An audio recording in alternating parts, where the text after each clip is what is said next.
Hello, brave adventurer. Just want to thank your sweet little pooper for tuning in today and let you know that we are live streaming weekly, Sundays and Wednesdays at 2 p.m. Pacific, 5 p.m. Eastern, 10 p.m. GMT, and that our subreddit has become a thriving new space for all you warriors out there to tell tales of your toils, treacheries, treaties, and treasure. So please share your stories there, but if you have a weird house rule that you'd like to share with us, feel free to post that in the comments here on this video. This video is sponsored by the Artisanal Dice Goblins over at Protect the Caravan, but we're going to touch on that a bit more later. Who doesn't love shiny math rocks? Now then, let's get on with it. What is the weirdest house rule you've seen in a D&D campaign? Part 1.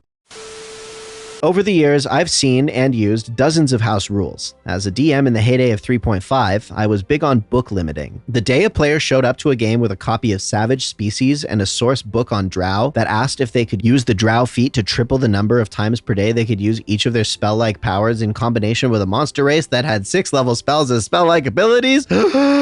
Yeah, time to limit how many different books you can use to build a character. But for really weird house rules, there is one that really stands out. Mechanically revise your character anytime it makes sense. Best house rule ever that also produced one of my favorite characters ever. It was early days in 3rd edition and we were all adjusting to the funky multi-classing and weird challenge ratings, and let's just say that a group that had played 2nd edition for 4+ years was having a rough go of 3rd edition for the first year or two. Some of us built characters that were really useless and got more useless as time went on. In 2nd edition, playing a fighter/mage/thief kit like Elven Infiltrator wasn't easy, but when you had a 5th level paladin in the group, the fighter/mage was usually just a 4/4, and you were probably, worst case, a 3/3/4 if you weren't a 4/3/4. Thieves leveled fast, mages leveled slow. You just didn't get that far behind. But 3rd edition, I managed to arrive at 8th level as a level 3 rogue, level 3 psionicist, level 2 sorcerer. And I'm sorry, but if you side by side that pile of garbage with a level 8 anything, you don't make up for not having 3rd or 4th level magic or psionic abilities by having a few rogue levels, and all the synergy between all that just isn't enough. Why had my character leveled that way? It's a long story involving that time my character did a favor for the royal court, became convinced that he was being hunted by an assassin, and asked the court wizard to magically transform him so he could hide, which the court wizard did by turning him into a lady of the court. The resulting time spent living very different lives meant taking levels based on what made sense for who I was when I gained the level. So the DM and I had a chat about developing a solution for a character who was great to roleplay but sucked to role play. Haha, that's clever. I like that. That gets points. The answer was to build separate character sheets for each self. They had the same character level but completely different stats and classes. He was a rogue/psionicist with mostly physical psionic abilities. She was a wizard/psionicist with mostly telepathic or clairsentient psionic abilities. Shifting between the two could only be done once per day, which meant that while I might be either him or her at different points of the adventure, there was no rapid bouncing back and forth to leverage all of their combined abilities in, say, a single fight. Was I the only one to take advantage of this rule? No, hardly. We were figuring out how to work in a new system. We were all theory crafting and trying things. New books were releasing rapidly that frequently made us say, this is the actual thing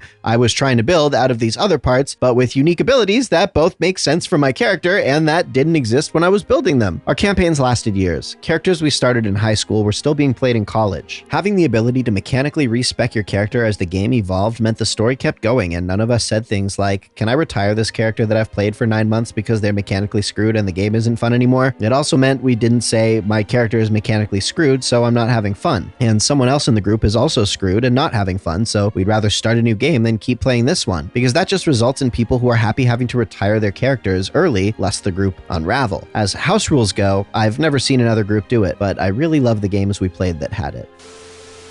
This video is made possible with support from Protect the Caravan's Dice Potions. Dice Potions are a beautiful, complete set of 7 polyhedral dice packaged in a bespoke glass container to look like your favorite potion. Each potion is inspired by the many fantasy genres we enjoy in our tabletop RPG experiences, and the dice color matches the theme. This Kickstarter marks the official release of their first 16 dice potions. Whether you've got an aesthetic in mind for your favorite characters, are attempting to bribe your DM, or just like shiny things, they have the appropriate elixir for whatever ails you. Single potions are priced at $12 US, but if you buy a larger pack, the price comes down. The Kickstarter is currently offering an early bird special where they are bringing down the price of the 3-pack. There are 16 different potions with a lovely collection of colors all across the rainbow and some a bit darker. If the Kickstarter does well enough, they have big plans to upgrade the packaging and experience you get when purchasing a Protect the Caravan potion. So please go check out the Protect the Caravan Dice Potions Kickstarter if you can. It's a beautiful gift idea or an opportunity to treat yourself to something nice to elevate your gaming experience. Protect the Caravan are absolute sweeties who enjoy and support the channel. It brings me a lot of joy to be able to help people who love what we do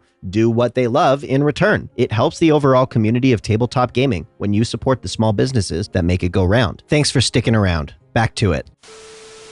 One of the most disgusting I've seen was a DM stating that if you want to play a female character, you had a -2 penalty to strength, and in case you wanted a blonde one, a -2 intelligence also. That's gross. What an asshat. Fuck that guy. A tricky one also, since he always prepared the adventures to counter the party. You know an area spell with a 10-foot radius, the enemies always walk in a formation with 11 feet between each other. You have mounted combat abilities, the enemy always stands in terrain with pits, mud, and stakes to make it impossible to ride. You have keen senses up to 60 feet, the enemy always ambushes you at 61 feet. But that was just an asshole I never got to play with, fortunately. I didn't have the guts, nor the bad taste to do so. Unfortunately, I played in a group where the DM always house ruled anything he wanted instead of reading descriptions. For example, you know the chain lightning spell, right? The one which deals some damage to main target and half damage to secondary ones. Well, he didn't want to read. So when we faced a hag with the Ray of Something's spell-like ability, he assumed it meant chain lightning. Oh, and it dealt 15d6 to the main target, and 14d6 to the next one, and 13d6 to the next one, because everybody knows a chain lightning does that, you know? That was a 7th level adventure. Jeez, that's cold. And don't make me speak about that time we faced enemies with the meld into stone spell-like ability, because you know, that means they can turn you into stone, like a fucking petrify effect. And since the monster manual says nothing about saving throws, because that's not what the spell does, you moron, you are petrified with no saving throw. The lesson is, don't play with someone who house rules everything not only the NPCs and monsters can do, but also what the spells and effects do, and with no sense of proportion whatsoever. Comes from somebody who faced at level 11 a great worm Dracolich red dragon, in a group with no better magic items than +1, because, you know, we were too overpowered, and gained exactly 1300 after each session,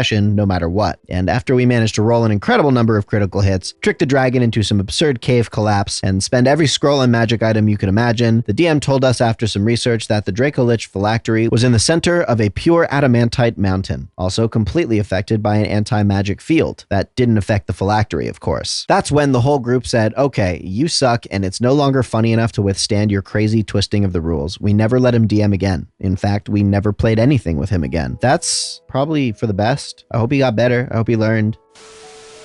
Weirdest house rule? Not sure how weird this is, but it sure was a crazy one, albeit a short-lived one. So I joined a 3.5 D&D game via Meetup. They advertised themselves as experienced D&D players, adults only, and social drinking would be involved. Sounds like my kind of game. So at first it seemed like a perfect fit. Lots of booze, people of like-mind and age, and one very special home rule. Whenever anyone rolls a 20, everyone takes a shot. Okay, not too bad, right? Only a 1 in 20 chance of taking a shot, and it really wasn't that bad. Everyone was experienced drinkers, people were drinking freely without rolling a 20. Sure, people might be a little tipsy, but nothing sloppy. But then, the DM altered the house rule. Whenever anyone rolls a 1 or a 20, everyone takes a shot. Apparently, the drinking everyone was doing on top of a 1 in 20 chance of drinking was not enough. Now we had to add a 1 in 10 chance of taking a shot. I did not see this ending well, and said as much. The DM said I was being a baby, and if it goes bad, we could change it back next session. Okay. So during this session, I decided not to drink at all, except when the rule went into effect. Turns out it would be a wise move, but not enough. So we started a long, prolonged battle, and shit got real. I won't bother everyone with the details of the battle, but over the course of the next hour or so, over 10 1s and 20s were rolled. I was drunk, 2 guys were throwing up, and 1 person passed out. It was a shit show. Long before everyone got alcohol poisoning, RP devolved into a bunch of drunk idiots acting like prepubescent teenagers. This was before Uber was a thing, by the way, so I just stayed for a few hours afterwards to sober up before driving. One stupid guy left shortly after the drinking despite everyone begging him not to. For the one passed out, we had to call one of their friends to pick up, and I'll never forget what the DM told me, or slurred to me, as we were both sobering up while watching Futurama. You know what? I think you might have been right about ones being too much. I just shook my head and called him a dumbass. From then on, we never had a drinking rule again. Not a rule so much as a tradition, but I think the internet will get a laugh out of it and the story behind it. In my currently disbanded due to conflicting schedules D&D group, when I create a character, I roll for gender. The role is called by my buddy Ethan, and he always calls it correctly. More on that later. The background, I usually, also exclusively, create jack-of-all-trades fighters and human for the extra feat in 3.5, which is what we used. EJ. Bland and repetitive characters. It was what I started with and what I am good at. And several members of the group tend to create characters that specialized in 1 to 2 things, which works when the whole group is present, but can, and often has, been an issue when anyone has to skip a session, which was often. I was more reliable about being there for a long time, so my fighters were very helpful covering for when our dedicated tank or barbarian or our ranged weapon/magic users were gone. But one day they were giving me shit about it while we were starting a campaign, so as a joke and to do something different, I turned to Ethan and told him to call evens or odds for gender. I forget which one it was, but I do remember that I rolled what he called, so that meant I was playing a woman. I did this on the next character as well, with Ethan again calling whichever side for female. And at that point, a tradition was born due to the continuing laughs. By the way, if you're gonna roll up a gender, you should roll a D100.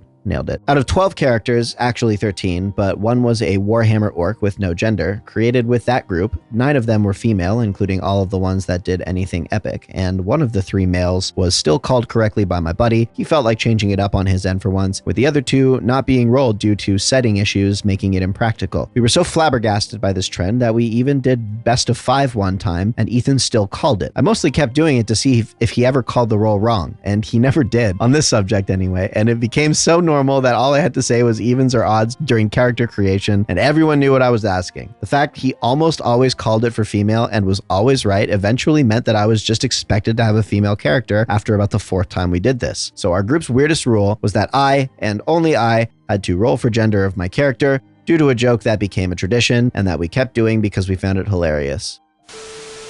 Hello, my delicate little honeysuckle rose of infinite cosmic music. Thank you for attuning your omniscient instrument of cosmic connection to our direction for a few minutes. Real quick, we're live streaming weekly, stories every Sunday, 2 Pacific, 5 p.m. Eastern, 10 p.m. GMT, and live D&D Wednesday, again, 2 p.m. Pacific, 5 p.m. Eastern, 10 p.m. GMT. Big thanks to our new sponsor, Protect the Caravan, for supporting this video. Their Kickstarter looks really promising, and clickety-clackety shiny math rocks are my most favoriteest thing in the world, and I'd suggest you let that one marinate. If you have a story burning a hole in your soul that you want to share, please go check out our official subreddit, r/Mr. Ripper. But as always, if you have some weird house rules that come to mind, please feel free to share them in the comments below. If you want to hang out with us and say hello, please check out our Discord. And if you love me and want me to be happy, please consider checking out my website, www.davemakesnoises.com, where many musical musings make me minimal money. Thank you again for watching. Please sub for Nat 20s, drink lots of water, and try and get your beauty rest, and we will see you in a couple days.